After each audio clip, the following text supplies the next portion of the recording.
김우중 전 대우그룹 회장 타계 소식, 이 얘기부터 좀 해보겠습니다. 자, 기사가 있습니다. 큰 사진과 함께 제목이 달려 있습니다. 김우중 1936년 그리고 2019년 향년 83입니다. 세계는 넓고 할 일은 많다. 굉장히 유명한 말이죠. 사실 90년대부터 글쎄요, 우리나라 젊은이들이라면 이런 마음을 가져라 그러면서 이게 아주 회자가 되고 수십 년이 지난 지금까지도 굉장히 인상 깊게 남은 말입니다. 여기 보겠습니다. 대우신화 1세대 기업인 별세 만 30세 30에 창립했습니다. 해외 시장 개척 주력했고요. 외환 위기 때 부도 직전 국내 2위 기업, 대단한 위상을 가진 거예요. 말년엔 동남아 4개국 청년 사업가를 배출했다. 이렇게 돼 있습니다. 관련 기사 하나 더 있습니다. 보시죠. 역시 같은 내용입니다. 세계는 넓고 할 일은 많다. 대우신화 일궈낸 세계 경영 선구자다. 이렇게 돼 있습니다. 여기 뭐 여러 가지 생전의 이 사진들이 있고요. 옆에 내용 좀 보겠습니다. 뭐 이제 30대 때 회사를 시작했다는 말, 그다음에 수출 중심 전략, 인수합병으로 매출 71조, 재계 2위 기업을 키워냈다. 그리고 1년 중 280일은 해외에서 경영 활동.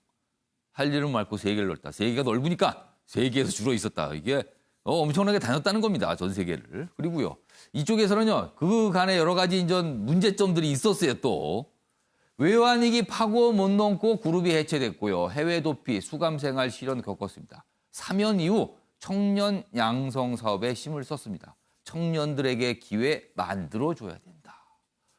자, 지금 이 시대의 화두가 청년들에게 기회 아닙니까? 근데 그 얘기를 이미 앞서서 좀 했다. 뭐 이런 것까지 좀 평가를 좀 받고 있습니다. 한국 경제 성장과 함께한 삶이다. 이런 평가도 싣고 있습니다. 자, 그럼 여기서요. 관련 영상 확인해 보겠습니다. 안 되는 일 없다는 불굴의 도전 정신, 그리고 오늘보다 내일을 지향하는 희생 정신, 이 한결같은 마음으로 우리는 가장 먼저 세계로 나갔습니다. 공정고용을 꿈꾸며 전 세계를 대우를 신고자 했습니다. 이런 발상은 실행한 기업이 대우 말고 또 어디 있겠습니까? 네, 뭐 항상 어떤 인물이 이제 별세했을 때 그 인물에 대해서 조명할 때 빛과 그림자가 항상 있습니다. 자, 최영수 의원님, 빛 측면에서 보면은 사실 우리 경제에 큰 족적을 남긴 인물이다. 그건 누구도 부인할 수 없을 것 같아요. 어떻게 보세요? 일단 도전 정신이죠. 예.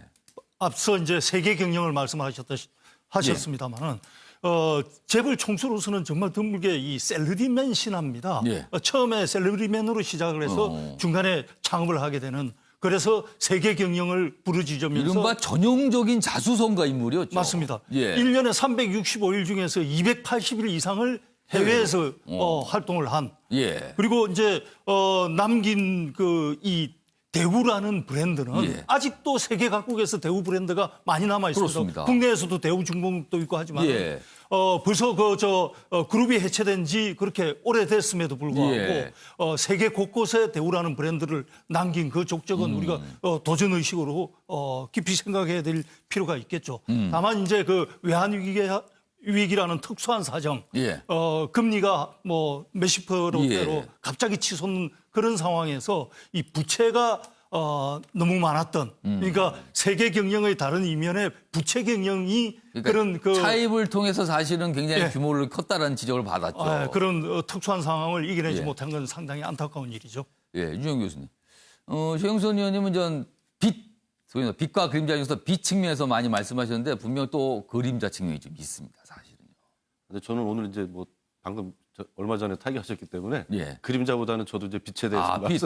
확실히 예. 좀 이렇게 큰 족적, 그 흐름이 예. 사실 좀 많이 있는 것 같기도 예. 해요. 앞에서 이제 의원님도 말씀해 주셨지만 저는 이제 젊은 청년 시절에 이제 예. 김우중 회장님 이제 활동하시는 경험이 있는데 젊은 사람들 입장에서는 이런 느낌이었어요. 그러니까 상속받지 않은 유일한 자수성가로 만들어낸 재벌을 만들어낸 그런 정신. 사실은 80년대, 90년대 굉장히 빠른 성장을 했는데 그 당시에 많은 기업들은 사실은 그렇죠. 좀 2세대로 넘어가고 뭐 이런 과정들이었죠. 상속받은 재벌들이 예. 거의 전부였는데 거의 저희가 젊었을 때 거의 유일하게 스스로 이제 맨손으로 읽어낸 또 정주영 회장님도 이제 그런 측면에서 존경받는 면들이 있지 예. 않습니까? 그런 면에서 상당히 좀 존중했던, 존경했던 그런 좀 생각이 나고 예. 저도 2000년대 초반에 이제 베트남을 갔었는데 예. 거의 뭐 호치민 다음으로 존경을 한다는 게 호텔에서 만난 베트남 사람이 예. 그럴 정도로 정말 동남아시아 국가에서는 김우중 회장님이 차지하는 위상이 굉장히 크더라고요. 그래서 정말 우리나라에서는 조금 이제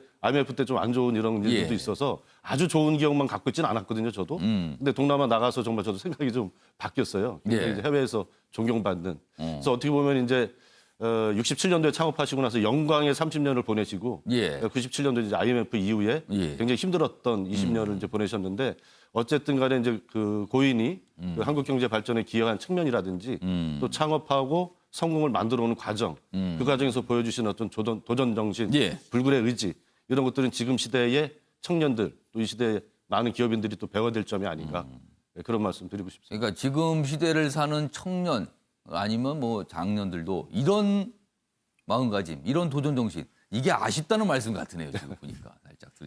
자, 이재용 전 의원께서는 김우중 전 회장을 떠올리시면 어떤 기억이 납니까? 어떤 생각이 드세요? 글쎄, 김우중 회장을 대표하는 뭐 키워드를 꼽으라 예. 하면 세 가지 정도가 예. 생각이 나는데요. 지금 시대에도 좀 맞다고 생각합니다. 뭐냐면 하나는 스타트업. 스타트업. 예. 본인이 스타트업이었으니까요. 아. 31세에 500만 원으로 5명이서 시작을 했던 그 회사. 그리고 하나는 글로벌. 그 당시 우리가 글로벌을 외치긴 했지만 진정으로 글로벌이 뭔지 모를 때 혼자 이제 뛰어나갔던 그래서 세계에서 그렇죠. 돈을 그 당시에 우리나라 전체 흐름에서 글로벌은 글쎄요. 약간 이렇게 좀 갸우뚱하신 분도 있었을 거예요. 그렇죠. 사실 소위 말하는 그 개념도에 대해서 그 당시에 이해할 수 없는 부분이 더 많았는데 그걸 예. 보면서 실천했다는 부분. 마지막 키워드는 이제 청년. 예, 이제 그 회사가 대우가 부도가 예. 난 이후에 청년 그 인재 육성에 대해서 굉장히 많은 신경을 써왔다는 게 이제 우리가 알고 있는 예. 부분인데 그것도 지금 현재 우리나라가 겪고 있는 가장 큰 키워드가 이제 청년의 미래 아니겠습니까? 그러면 지금 키워드 세 가지를 뽑으신 김우중 전 회장 관련해서 스타트업과 글로벌 청년 이렇게 꼽으신 거네요. 네, 그렇게 세 가지. 준비하신 것 같은데요, 미리. 그건 아니고요. 예. 하여튼 그 세 가지가 제가 봤을 땐 김우중 그 고인을 예. 대표하는 키워드고 또 요즘 세상에도 먹히는 키워드다. 예, 그리고 우리가 앞으로도 계속해서 어찌 보면 더 끌고 나가야 되는 예. 키워드들이기 때문에 예. 시대를 뛰어넘어서 어느 정도 미래지향적인 생각을 가지고 있던 사람은 아닌가라는 생각이 드는데 예. 물론 그 디테일로 들어갔을 때 부족한 부분도 많았죠. 예. 그래서 여러 가지로 평가했을 때 일단은 큰 역사 속에 그 좋은 기억으로 남을 수 있는 사람이다 이렇게 평가하고 싶습니다. 요즘 신문이나 방송들을 보시면요. 스타트업, 글로벌, 청년 이 단어 참 많이 나옵니다. 근데 이 얘기를요. 벌써 30년 전부터 얘기를 했으니까 사실 기업가로서 굉장히 앞서 나가는 어떤 생각을 했다라고 볼 수 있습니다. 분명히요.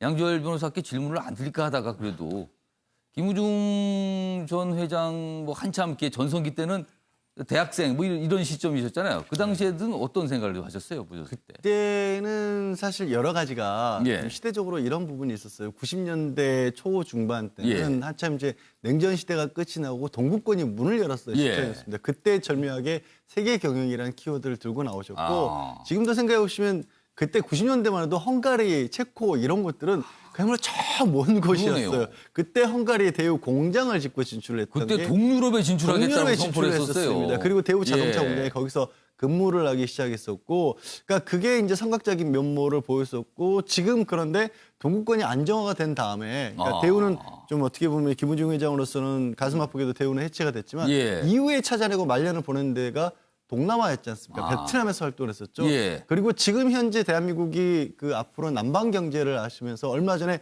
아세안 그렇습니다. 정상회담도 가졌지 않습니까? 현 정부도 굉장히 지금 동남아시아를 그렇죠. 중시하고 있죠. 그러니까 지금 세계는 넓다라기보다 아세안은 아직 넓다라는 말에 맞아 떨어지는 거를 어쩌면 김우중 이제 고인이 예. 한 번 더 우리에게 미래를 보여주고 떠나신 게 아닌가 싶습니다.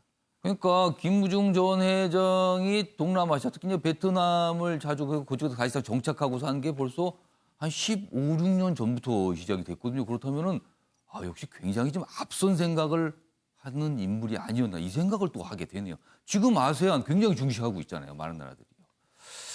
알겠습니다. 뭐 많은 분들이 또 안타까워하시는 분도 있고요. 뭐 여러 가지 또 조의를 표할 것으로 생각이 듭니다.